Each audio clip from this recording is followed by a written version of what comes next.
Fala galera que tá com sangue no olho, faca nos dentes, focada nos estudos. Aqui é o professor Douglas para mais uma aula de História do Brasil. Hoje nós vamos tratar da ocupação do interior do Brasil e a exploração das minas.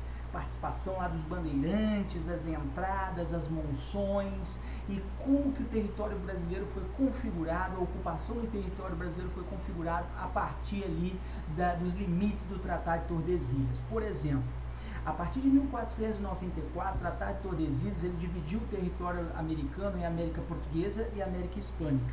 E é claro, essa linha não era uma linha bem estabelecida, muito pelo contrário, não havia um muro, não havia uma cerca, não havia sequer ali um arame farpado para dividir esse território. Então, como era muito complexo a obediência desses limites territoriais, muito comum que brasileiros adentrassem os limites do Tratado de Tordesilhas e começassem a ocupar o interior da colônia, em especial o território que pertencia à Espanha, o continente, a América Hispânica, ok? Então, por exemplo, a partir de 1789, olha a configuração que nós temos do território brasileiro.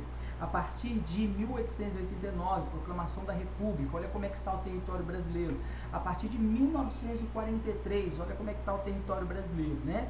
Então, historicamente, né, houve um processo de interiorização. Nós vamos ver a atuação dos bandeirantes nesse processo de interiorização da nossa colônia, ok? Bom, em primeiro momento, a ocupação do Brasil, ela se deu no litoral. Dentre os motivos para essa ocupação do litoral está justamente a dificuldade de adentrar o interior da colônia e principalmente pela mata fechada, densa, né, regiões montanhosas, né, e também para facilitar o escoamento da produção era muito mais fácil a ocupação do litoral. Mas gradativamente vai ocorrer um processo de interiorização, com a ocupação do interior da colônia para além dos limites do Tratado de Tordesilhas, ok? Então, os portugueses, desde sua chegada ao Brasil, né, eles investiram e procuraram fontes de metais preciosos. A busca de ouro era uma prática muito comum na época em que o metalismo era uma das características da política mercantilista, pois a prosperidade de uma nação na época era definida pelo acúmulo desses metais, né, ouro e principalmente prata pelas coroas europeias, ok? Então, o primeiro ouro encontrado no Brasil data ali da região mais ou menos do século XVI e é o chamado ouro de lavagem, que é aquele ouro encontrado no leito dos rios, em riachos. Mas sua exploração foi abandonada principalmente devido pela pouca rentabilidade em relação à exploração proporcionada por esse ouro. Isso mudou a partir da segunda metade do século XVII, quando Portugal enfrentou grandes dificuldades econômicas geradas dentre os motivos, né, pelo fim da União Ibérica, né, em 1640, a perda de colônias na África e na Ásia, também destaque para a concorrência, né, Portugal enfrentou a concorrência da produção açucareira da Holanda, que produzia açúcar nas Antilhas. Então, esses fatores levaram o Estado absolutista português a uma tentativa de reorganizar a administração econômica dentro da colônia. A saída encontrada foi a busca por metais preciosos, a exploração de ouro na colônia portuguesa. E muitas expedições foram organizadas com essa finalidade. E essas expedições ficaram conhecidas, entre outras, como entradas e bandeiras, né? O que eram as entradas? As entradas eram expedições apoiadas e financiadas pelo governo português para expandir o território brasileiro, demarcar os limites e também encontrar metais preciosos, ok? Muitas saíram da vila de São Paulo, de Piratininga, e também de outras regiões do Nordeste também, certo? As bandeiras, por sua vez, elas eram expedições particulares, organizadas por pessoas interessadas em obter lucro com aprisionamento e a venda de índios como escravos. E os destinos das bandeiras eram regiões do atuais estados de Minas Gerais, Goiás, Mato Grosso. Atacavam, inclusive, missões jesuíticas para aprisionar os índios que ali já estavam, entre aspas, domesticados. E também destaque para as monções, que por sua vez eram expedições fluviais que adentravam o interior, principalmente do Brasil, a partir do século XVIII e até metade do século XIX, essas monções mantiveram contato com as capitanias mais interiorianas, com as regiões mais interioranas da capitania, e eram expedições organizadas por comerciantes para abastecer essas regiões mais do interior da capitania e portanto, seu objetivo era basicamente o abastecimento do interior da colônia. Okay? Então, entradas, bandeiras e monções são as principais expedições de sertanismo, como ficaram conhecidos ao longo da história, né? E existem basicamente, quando a gente fala de bandeirantes, existem basicamente 3 tipos de bandeira. A bandeira de prospecção, destinada a encontrar recursos minerais, a exemplo de ouro e prata, cobre e pedras preciosas também, ok? A bandeira de contrato, destinada a destruir quilombos e recapturar escravos fugitivos, e a bandeira de apresamento, que tinha como objetivo capturar os índios para serem usados como mão de obra escrava, né? Essas bandeiras geralmente partiam da capitania de São Vicente, que é atual São Paulo, estado de São Paulo. E essa capitania sofria com um fracasso, né? A capitania de São Vicente, ela sofria com um fracasso financeiro muito grande, principalmente decorrente da produção açucareira, que era horrível, era fracassada, devido ao solo não muito fértil e a distância também em relação aos principais mercados.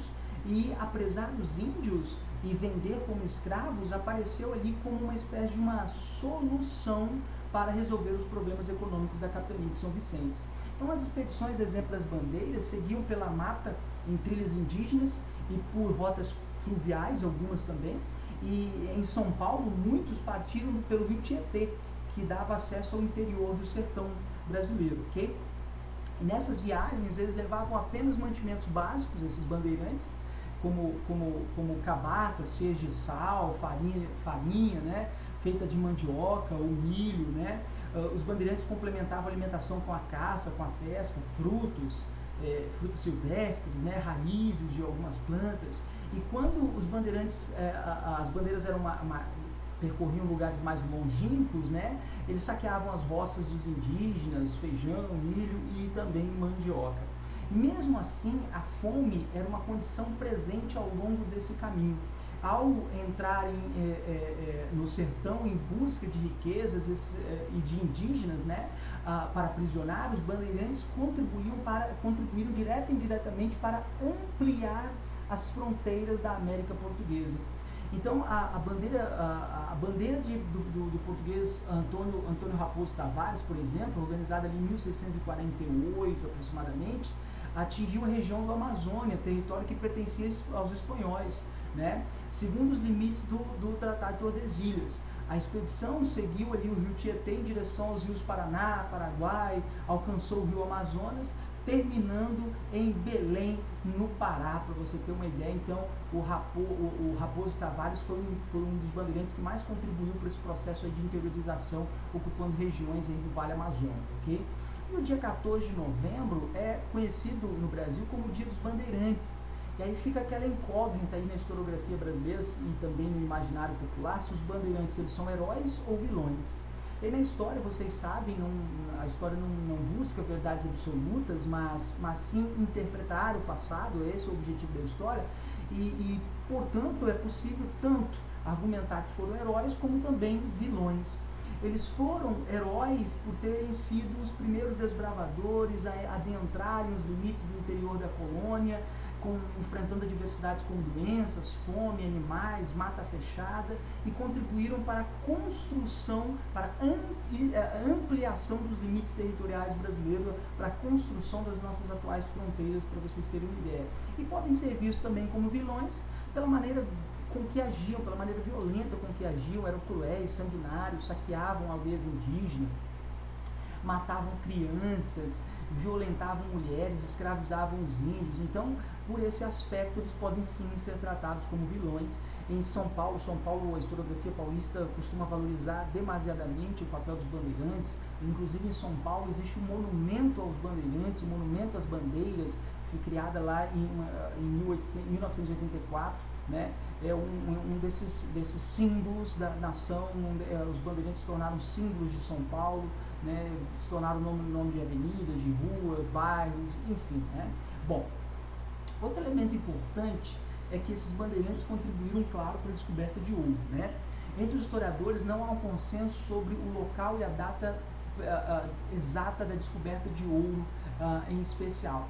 O fato é que o ouro pode ter sido descoberto ali por Antônio Rodrigues Arzão em 1693, 94, pode ter sido descoberto por Bartolomeu Bueno de Siqueira em 1696, e ainda aqueles que defendem que a expedição de Borba Gato em 1695 na região de Sabará teria descoberto as primeiras pepetinhas de ouro, né?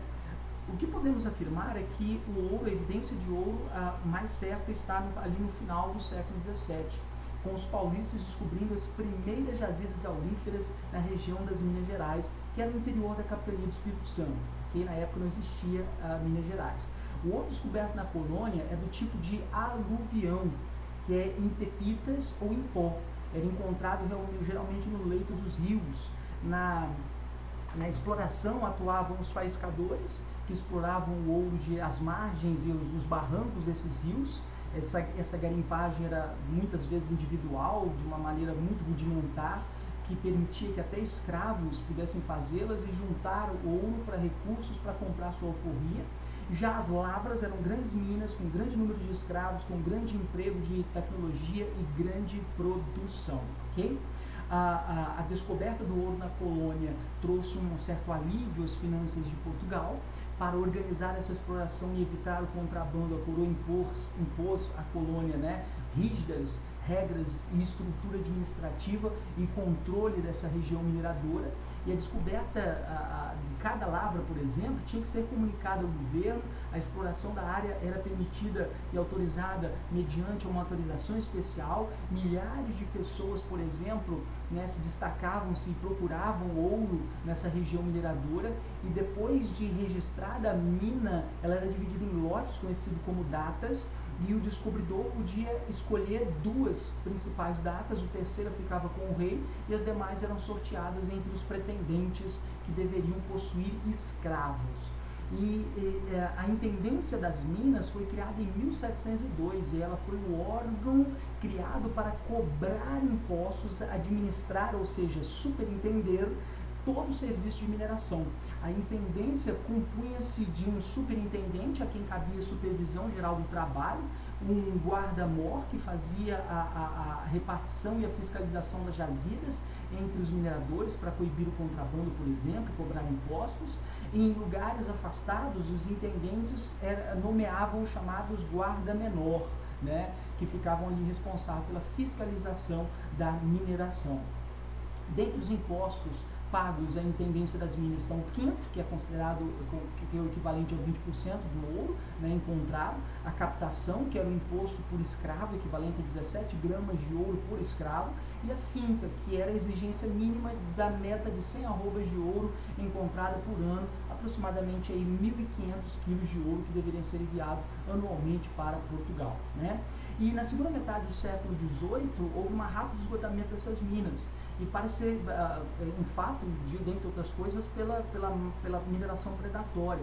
E para pressionar os mineiros a cumprirem as exigências, a coroa instituiu a derrama em 1751, que era a cobrança de impostos atrasados, e quem não atingisse a meta de 1.500 quilos de ouro deveria complementar esse pagamento com o ouro com seus próprios recursos, geralmente com seus bens sendo confiscados. A ameaça da derrama nas regiões mineradoras constantemente gerava preocupação e desencadeou a revolta conhecida como Inconfidência Mineira. Okay?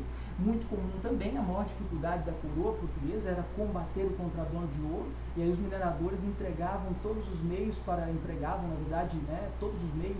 levar o ouro fora da capitania, contrabandeá-lo. E uma dessas formas era dentro de Santos, né? Daí surge a expressão Santinho do Pauoco, ok? Na próxima aula a gente dá sequência no processo de mineração e foco nos estudos, sangue no olho, faca no dente. Até mais, galera. Tchau, tchau.